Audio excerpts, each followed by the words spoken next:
مسلم نے انس رضی اللہ تعالیٰ عنہ سے روایت کی کہ رسول اللہ صلی اللہ علیہ وسلم نے 2 جانور کے تبرے سینگ والوں کی قربانی کی، انہیں اپنے دستے مبارک سے ذبح کیا اور بسم اللہ واللہ اکبر کہا۔ کہتے ہیں کہ میں نے حضور کو دیکھا، یہ طریقہ اس کو گرانے کا، اپنا دایاں پاؤں کے پہلو پر رکھا اور بسم اللہ واللہ اکبر کہا۔ اللہ اکبر۔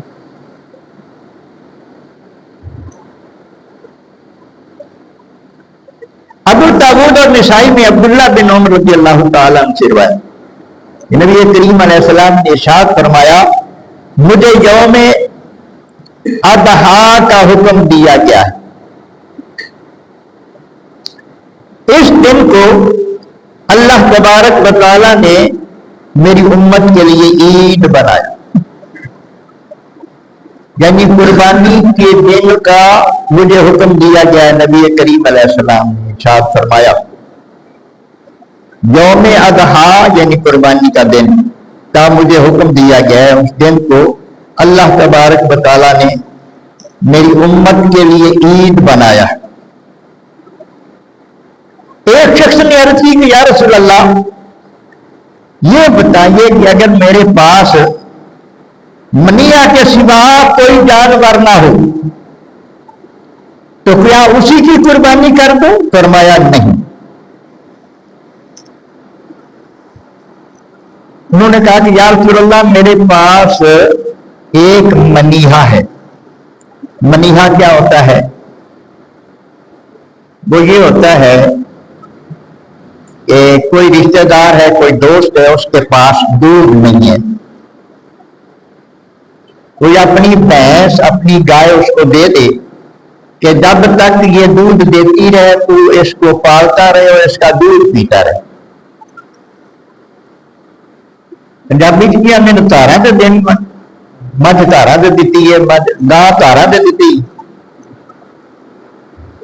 تو وہ کسی نے دی تھی تو عرض کی یا رسول اللہ یہی میرے پاس ہے۔ انہوں نے سمجھا کہ قربانی اتنی لازم ہے کہ جو جانور بھی ہو اس کو ذبح کرنا، تو نبی کریم علیہ السلام نے ارشاد فرمایا کہ نہیں یہ تیری ملکیت نہیں ہے۔ مطلب یہ ہے حضور نے جو فرمایا اس کا مطلب یہ تھا کہ یہ تیری ملکیت نہیں ہے، جانور جو اپنی ملکیت ہے وہ یہ تو آپ نے واپس کرنا ہے۔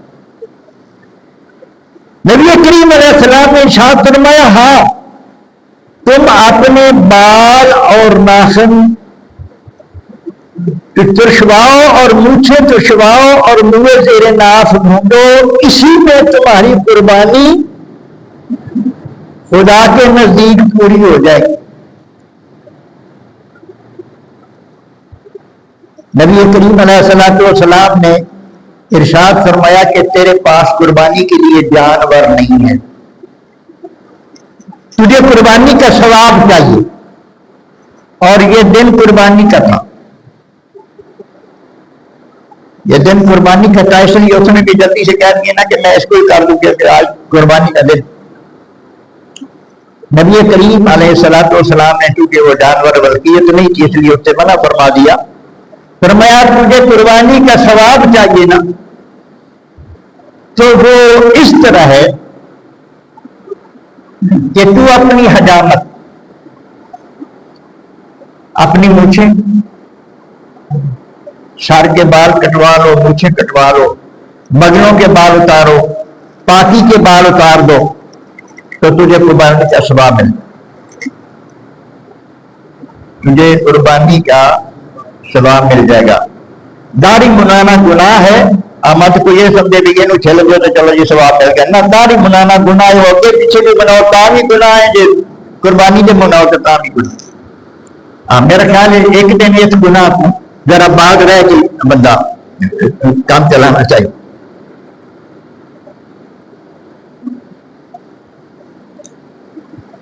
مسلم اور ترمذی اور نسائی نے ابن ماجہ رضی اللہ تعالیٰ ام المومنین ام سلمہ رضی اللہ تعالیٰ سے روایت کہ نبی کریم علیہ السلام نے ارشاد فرمایا جس نے ذی الحجہ کا چاند دیکھ لیا اس کا ارادہ قربانی کرنے کا ہے، تو جب تک قربانی نہ کر لے اپنے ناخنوں سے نہ لے، یعنی اپنے ناخن نہ کاٹے، اپنے بال نہ کاٹے۔ چاند نظر آ جائے قربانی کرنے کا ارادہ ہے، حجامت نہ کروائے۔ آپ کسی عالم سے پوچھیں گے نا تو وہ کہے گا کہ یہ بھی امر مستحب ہے، اگر بال کٹوا بھی لے تو گناہ گار نہیں ہوگا، لیکن ثواب سے تو معروم ہو جائے گا، ثواب سے تو معروم ہو جائے گا۔ سرکار جو فرما رہے، جو مسلمان ہے نا، سچا مسلمان حضور کا عاشق ہے، اس کو بس اتنا چاہیے کہ سرکار نے فرما دیا تو ہم نے کرنا ہی کرنا۔ بعض دفعہ بندہ جب اس چکر میں پڑتا ہے کہ یہ کوئی فرض تو نہیں ہے نا، جو کوئی فرض نہیں ہے، ثواب سے تو معروم ہو گیا، پتہ چلے بھائی لاہور پا جو ہے نا وہ اتنا ہے تو فیصلہ آباد پا چوکھا ہے، جائے گا تو پھر فیصلہ آباد ہی نا، چیز بیچن واسطے فیصلہ آباد ہی جائے گا نا، جتنے پا چوکھا ہے اسے ہی جائے گا نا۔ دنیا کی جنسا کا پا جتنے چوکھا ہے اتنے جانا ہے، کہ آخرت کی قیمت اتنے ملتی پی اتنے۔ تو اگر نبی کریم علیہ السلام نے ارشاد فرمایا کہ اپنے بال نہ کٹائے، اپنے ناخن نہ کٹائے، قربانی کرنے کے بعد وہ جب کٹائے گا تو اس کو قربانی کا ثواب مل جائے گا، اور جس نے قربانی نہیں کرنی وہ بھی اسی کرے تو اس طرح کرے تو اس کو بھی پیچھے حدیث ہم پڑھ چکے ہیں، اس کو بھی قربانی کا ثواب مل جائے گا۔ طبرانی عبداللہ بن مسعود رضی اللہ تعالیٰ سے روایت ہے کہ نبی کریم علیہ السلام نے ارشاد فرمایا، قربانی میں گائے سات کی طرف سے اور اونٹ سات کی طرف سے۔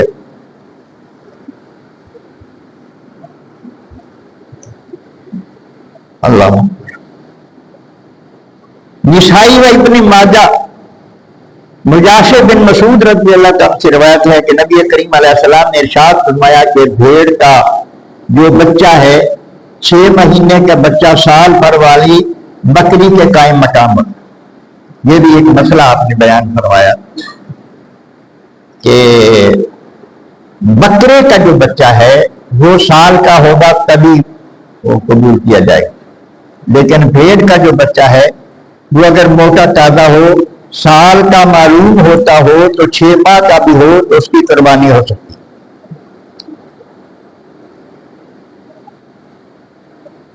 امام احمد نے روایت کی ہے، نبی کریم علیہ السلام نے ارشاد فرمایا کہ افضل قربانی وہ ہے جو قیمت کے اعتبار سے اعلیٰ ہو۔ قیمت اسی کی زیادہ ہوتی ہے نا جو جانور خوبصورت ہو، صحت مند ہو، اسی کی قیمت ہی زیادہ ہوتی ہے، تو وہ جو قیمت کے اعتبار سے اعلیٰ ہو وہی قربانی اعلیٰ۔ امام طبرانی نے حضرت ابن عباس رضی اللہ تعالیٰ سے روایت کی ہے کہ نبی کریم علیہ السلام نے رات میں قربانی کرنے سے منع فرمایا۔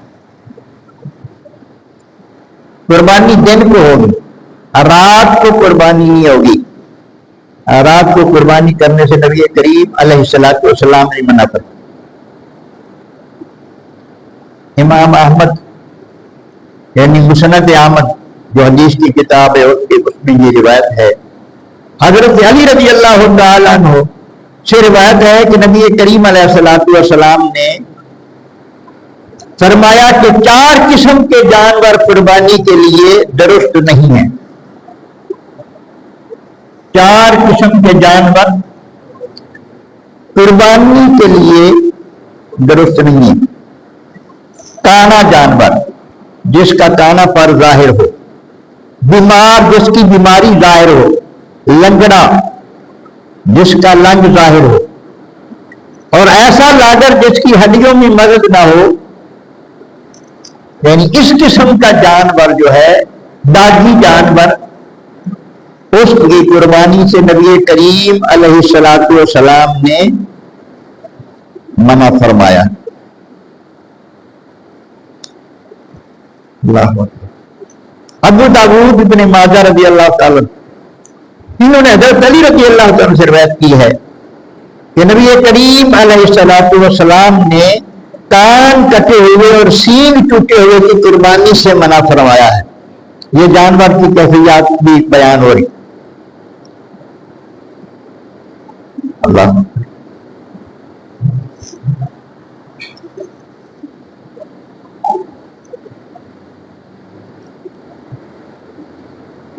ترمذی ابو داؤد حضرت علی رضی اللہ تعالیٰ عنہ سے راوی کہ نبی کریم رؤوف الرحیم صلی اللہ علیہ وسلم نے فرمایا کہ جب جانور خریدنے لگو اس کی آنکھیں غور سے دیکھ لیا کرو اور اس کے کان غور سے دیکھ لیا کرو تاکہ کوئی جانور داغی نہ ہو جس کی تم نے قربانی کی.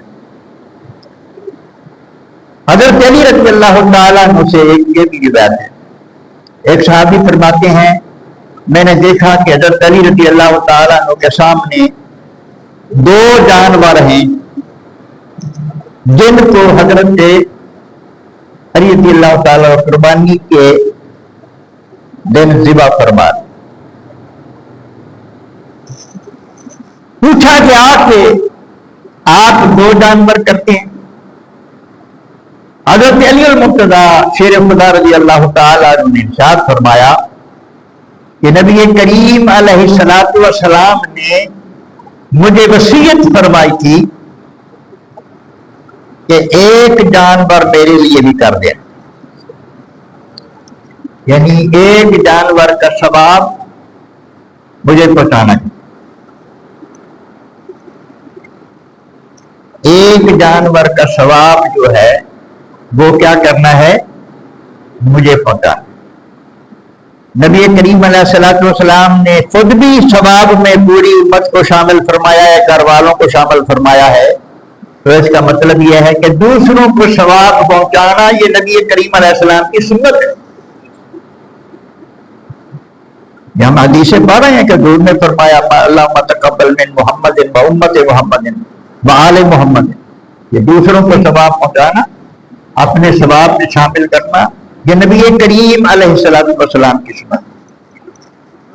اور یہ بھی جو حضور علیہ الصلوۃ والسلام نے علی رضی اللہ عنہ کو وصیت فرمائی، عمر پر حضرت علی المرتضیٰ شیر خدا نبی کریم علیہ الصلوۃ والسلام کی طرف سے قربان کرتے رہے. اللہ اکبر. قربانی جو صاحب نصاب ہوتا ہے، یہ بار بار مسئلہ بتایا جاتا ہے تاکہ ہر بندے کو، ہر مسلمان کو پتہ ہونا چاہیے. جو صاحب نصاب ہوتا ہے اس پر قربانی کرنا واجب ہوتی ہے. جو صاحب نصاب نہیں ہوتا اس پر واجب نہیں ہوتی، لیکن اگر وہ ہمت کر کے کر دے تو اس کو اس کا ثواب مل جائے. لیکن یہ بات ضرور رکھنا کہ اس پر قرض ہے، اس کو قرض ادا کرنا ہے. جس پر قرض ہے اس کو قرض ادا کرنا چاہیے. قرض لینے والا پیچھے پیچھے ہے اور یہ قربانی کر رہا ہے، ایسا درست نہیں ہے. جو مقروض ہے اس کو پہلے نمبر پر اپنا قرض ادا کرنا چاہیے. قرض کی ادائیگی کی اہمیت نبی کریم علیہ الصلوۃ والسلام نے اس طرح اس حد تک اہمیت دی اس کو کہ اگر کوئی جنازہ آتا تو نبی کریم علیہ السلام نے جنازہ پڑھانا ہوتا تو حضور فرماتے کہ کیا اس کے ذمہ کوئی قرض تو نہیں ہے؟ بھی قرض ہے، اس کی میراث میں سے اتنا کچھ ہے، اس کا قرض ادا کر دیا جائے؟ نہیں جی. کوئی ذمہ لیتا ہے اس کا قرض ادا کرنے کا؟ نہیں جی. سرکار فرماتے تم جنازہ پڑھ لو، میں اس کا جنازہ نہیں پڑھوں. یہاں تک